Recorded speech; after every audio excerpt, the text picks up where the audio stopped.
Akwụkwọ mbụ nke Samuel isi nkiri 2:1. Devid wee bịaruo na ọ bịakwute Ahimelek, bụ onye nchụaja. Ahimelek wee maa jijiji izute Devid, sị ya, "Gịnị mere naanị gị onwe gị bịara, ma ọ dịghị nwoke gị na ya yikọrọ?" Devid wee sị Ahimelek, bụ onye nchụaja, "Eze enyewo m ihe n'iwu sị m ka nwoke ọbụla ghara ịma ihe ọbụla banyere ihe ahụ nke mụ onwe m na-eziga gị ozi ya, na nke m nyere gị n'iwu. Emewokwa m ka ụmụ okorobịa m mara na ha ga-eje n'ebe dị otu a. Ma ugbu a, gịnị dị n'okpuru aka gị? Nye m ogbe achịcha 5 n'aka, ma ọ bụ ihe a ga-achọta."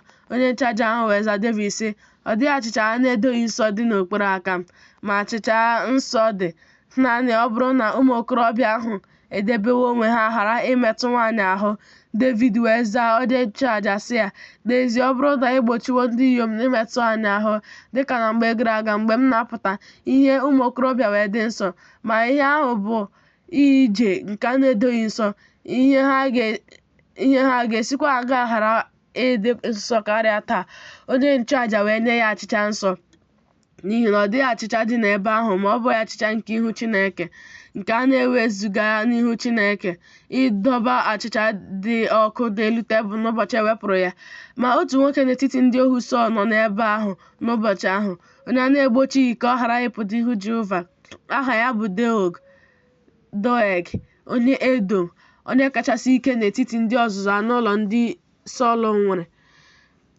Devid wee sị Ahimelek, "Ọ dịghịkwa ùbe maọbụ mma agha dị n'ebe a n'okpuru aka gị, n'ihi na ewetaghị m ma mma agha m ma ihe agha m, n'ihi na okwu a ka nke eze bụ ihe dị ọkụ." Onye nchụaja wee sị, "Mma agha Golaịat bụ onye Filistia, onye itigburu na ndagwurugwu Ela. Lee, nke ahụ dị, afụchiworo ya akwa n'azụ efọọd. Ọ bụrụ na ị ga-ewere nke ahụ, were ya, n'ihi na ọ dịghị ọzọ dị n'ebe a ma ọ bụghị ya." Devid wee sị, "Ọ dịghị nke dị ka ya, nye m ya." Devid wee bilie gbapụta ụbọchị ahụ n'ihu Sọl, gbakwuru Akish bụ eze Gat.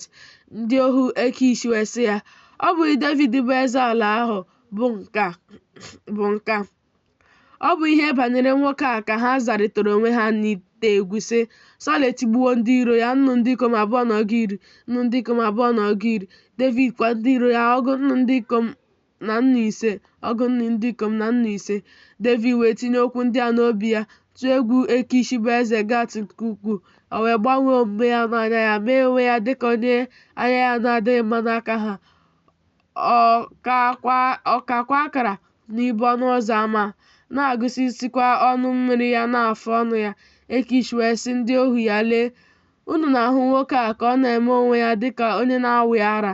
N'ihi gịnị ka unu mere ka ọ bịakwute ndị nke aka m na-awị ara?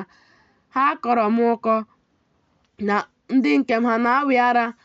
Ha kọrọ m ụkọ na unu emewo ka nwoke a bata ime onwe ya dịka onye na-awị ara n'ihu m. Nwoke a ọ ga-abata n'ụlọ m?"